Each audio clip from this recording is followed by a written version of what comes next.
లెక్క చెప్పుకుంటారు, మనకి ఎందుకండి? అటు తాగేసి వచ్చి వాక్యం చెప్తే మనకి ఎందుకండి?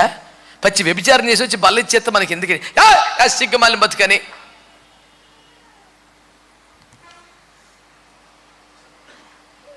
మొదటి కొరింథీ పత్రిక 16:13 పౌరుషంగా ఉండండి, బలవంతులై ఉండండి, నిలకడగా ఉండండి, అప్పుడు మీరు చేయి కార్యం ప్రేమతో చేయండి. రోషం లేకుండా, పౌరుషం లేకుండా, బలం లేకుండా, నిలకడ లేకుండా.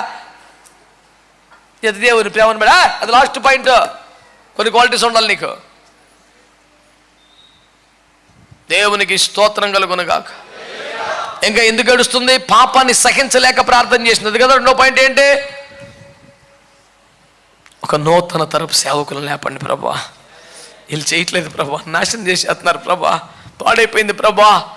ఈ కడవరి కాలములో దేవుని పిల్లలారా, మరొక నూతన తరం సేవ కోసం, సేవకుల కోసం ప్రార్థన చేయవలసిన అవసరం ఉందా లేదు? మీరు చెప్పండి.